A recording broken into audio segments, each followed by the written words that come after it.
आई वडील 6 महिन्याच्या फरकाने मृत पावले. त्यांचा विरह सहन न झाल्यानं खचलेला तरुण गेल्या 4 महिन्यापासून गायब झाल्याची वार्ता बहिणीला समजली. तिने मुंबईहून थेट सोलापूर गाठवून भाऊ गायब झाल्याची तक्रार जेलरोड पोलीस ठाण्यात दिली आहे.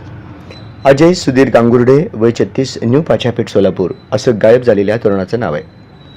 यातील गायब झालेल्या तरुणाची बहीण अंजली विशाल माने यांनी जेलरोड पोलीस ठाण्यात तक्रार दिली आहे.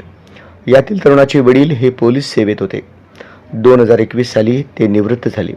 त्यानंतर कोरोना काळात 2022 मध्ये त्यांचा मृत्यू झाला. त्यापाठोपाठ 6 महिन्याच्या फरकानं तरुणाच्या आईही मरण पावली.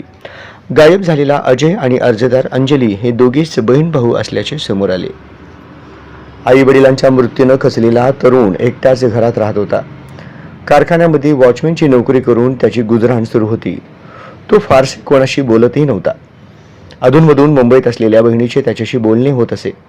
4 महिन्यांपासून भावाला फोन करूनही तो लागत नसल्याची अंजली या 24 मार्च रोजी सोलापुरात आल्या. राहत्या घरी गेल्यानंतर घर बंद होते. 4 महिन्यापासून भावाला कोणी पाहिले नसल्याचे आजूबाजूच्यांनी सांगितले. नातेवाईक मित्रमंडळींची चौकशी करूनही काही थांगपत्ता लागत नसल्याने जेलरोड पोलीस ठाण्यात भाऊ गायब झाल्याची तक्रार अंजली माने यांनी दिली आहे. या प्रकरणी हवालदार बी.बी. घुगे अधिक तपास करीत आहेत.